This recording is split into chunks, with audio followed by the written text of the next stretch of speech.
Hello मेरे प्यारे बच्चों, राधे राधे। आज हम पढ़ेंगे part 3 micro organism friends and foe का। In previous chapter we have studied about the beneficial microorganisms which are friend. Okay, now we are just going to study about those organisms which are very much harmful for us. तो सबसे पहले अगर हम देखें disease causing micro organisms, disease causing micro organisms are also called pathogen, PATHOGENS. Okay, so you just get ready to note down. आप यहाँ नोट भी करते रहिए। Disease causing micro organisms are also called pathogens and there are two kinds of micro disease. एक तो होता है communicable and second one is non communicable disease. Communicable disease can transfer from one suffering persons or one unhealthy person to healthy person और sick person to healthy person. बीमार व्यक्ति से स्वस्थ व्यक्ति की तरफ फैल सकता है, उससे हम बोलते हैं कम्युनिकेबल डिजीज़. तो कम्युनिकेबल डिजीज़ फैलाने वाले माइक्रो ऑर्गेनिजम्स होते हैं और कुछ ऐसे हमारे डिजीज़ होते हैं जो नॉन कम्युनिकेबल होते हैं, जो फैलते नहीं है, वो पर्टिकुलर उसी पर्सन के पास रहते हैं. जो जैसे कि सपोज हेडक है, तो हेडक हम एक पर्सन के हेडक दूसरे पर्सन को नहीं जाएगा, पहुंचेगा. यहाँ हम देखेंगे बच्चों कि जो डिजीज़ कॉजिंग माइक्रो ऑर्गेनिजम्स है उसमें सबसे पहले हमने लिया बैक्टीरिया. बैक्टीरियल डिजीज़ जो है वो है ट्यूबरक्लोसिस, टाइफाइड एंड कॉलेरा. और इसमें हमें प्रिकॉशंस रखना चाहिए क्योंकि एयर से फैलने वाली बीमारियां बहुत ही जल्दी फैल जाती हैं, क्योंकि हम स्नीजिंग करते हैं, हम सांस लेते हैं, इनहेल एक्सेल करते हैं. In that condition it can easily spread from one unhealthy person to healthy person. तो यहाँ पर आपको ये डिजीज़ के नेम ज़रूर याद रखने हैं और वे ऑफ स्प्रेडिंग, किस मेथड से, मोड क्या है इसका ट्रांसमिशन होने का, तो एयर.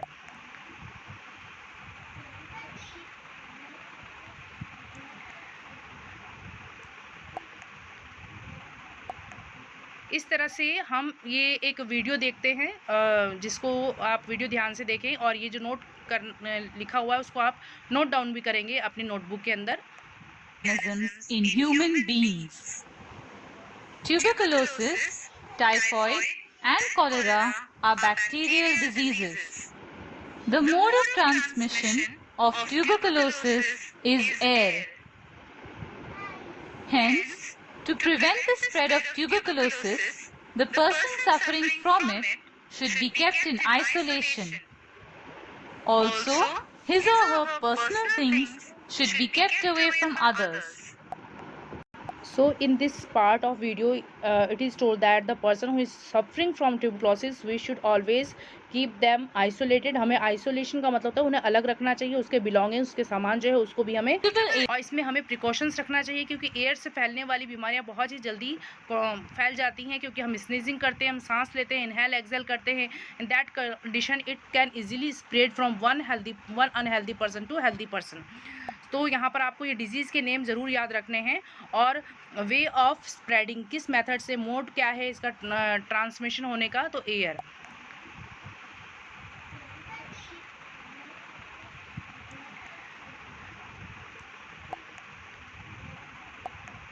इस तरह से हम ये एक वीडियो देखते हैं, जिसको आप वीडियो ध्यान से देखें और ये जो नोट लिखा हुआ है उसको आप नोट डाउन भी करेंगे अपनी नोटबुक के अंदर. In human beings, tuberculosis, typhoid and cholera are bacterial diseases. The mode of transmission of tuberculosis is air. Hence, to prevent the spread of tuberculosis, the person suffering from it should be kept in isolation. Also, his or her personal things should be kept away from others. So in this part of video it is told that the person who is suffering from tuberculosis, we should always keep them isolated. हमें isolation का मतलब होता है उन्हें अलग रखना चाहिए, उसके belongings, उसके सामान जो है उसको भी हमें separate रखना चाहिए ताकि यह जो tuberculosis है वो एक पर्सन से दूसरे पर्सन की तरफ ना फैले. Vaccination at a suitable age. The mode of transmission of personal things should be kept away from others. Vaccination at a suitable age should be given to prevent the disease. The mode of transmission of typhoid and cholera is water. Note that cholera spreads through food also. Such diseases can be prevented by maintaining personal hygiene and good sanitary habits. It is also essential to consume properly cooked food and boiled drinking water. Like tuberculosis, vaccination for typhoid and cholera should be given. Diseases caused by viruses are measles, chickenpox, polio, and hepatitis A. Measles, chickenpox, and polio. Now the diseases caused by viruses, तो virus से होने वाली जो बीमारी है उनमें है बेटा measles, chickenpox, polio and hepatitis A. Measles, chickenpox, polio, hepatitis A, we have already heard about all these diseases in previous classes और in our surrounding also when someone is suffering from this kind of disease. Okay, इस तरह की बीमारी का नाम हमने सुना हुआ है, जब हम अपने इवन हमने आसपास भी सुना हुआ है, क्लास में पढ़ा हुआ भी. Measles, chickenpox and polio spread through air. However, chickenpox can also spread through contact and polio through water. Hepatitis A spreads through water only. A person suffering from viral diseases should be kept in isolation. Their personal belongings should not be used by others. Vaccination for these diseases should be given at a suitable age. The best way to prevent hepatitis A is through vaccination. The causative microorganism of malaria is protozoa. The mode of transmission.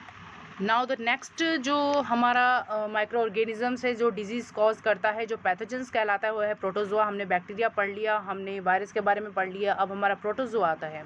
तो protozoa में हम बोलेंगे malaria जो फैलता है. Malaria एक बीमारी का नाम है, डिजीज़ का नाम है, और इसको फैलाने वाला है वो हम बोलते हैं मॉस्किटोज़ होते हैं. बट रियल में इसका पॉजिटिव माइक्रो ऑर्गेनिज्म कौन सा माइक्रो ऑर्गेनिज्म है? आपको मॉस्किटो दिखाई देता है, तो ये तो माइक्रो ऑर्गेनिज्म हो नहीं सकता है. तो माइक्रो ऑर्गेनिज्म कौन सा होता है? तो वो होता है प्रोटोजोआ, जिसका नाम है प्लाज्मोडियम. ठीक है, प्रोटोजोआ ग्रुप में प्लाज्मोडियम नाम का एक माइक्रो ऑर्गेनिज्म होता है. प्रोटोजोआ एक ग्रुप का नाम है, बैक्टीरिया एक ग्रुप का नाम है, एल्गी एक ग्रुप का नाम है. इसी तरह से हम बोलेंगे कि फंजाई एक ग्रुप का नाम है. तो इसमें बहुत सारे माइक्रो ऑर्गेनिजम्स आते हैं. तो प्रोटोजोआ ग्रुप में एक माइक्रो ऑर्गेनिज्म है जिसका नाम है प्लाज्मोडियम. वो प्लाज्मोडियम को जो मॉस्किटोज़ होते हैं वो अपने स्टिंग में गंदे पानी के पास जब बैठते हैं, तो या सिक पर्सन के स्किन पे जब बैठते हैं तो वो अपने स्टिंग से उसको सक कर लेते हैं. तो इस तरह से वो प्लाज्मोडियम मॉस्किटो के स्टिंग से एक पर्सन से दूसरे पर्सन पे चला जाता है. तो आपको पॉजिटिव ऑर्गेनिज्म पूछेंगे मलेरिया का, तो हम बोलेंगे प्लाज्मोडियम और ग्रुप हो जाएगा प्रोटोजोआ. और क्या फैलाता है? मलेरिया. अच्छा, करियर कौन हो गया? उनको लेके कौन जाना वाला है एक जगह से दूसरी जगह? तो मॉस्किटोज होते हैं. The mode of transmission of this disease is mosquitoes. Since mosquitoes breed in water, care should be taken that no unnecessary stagnant water is accumulated in our surroundings.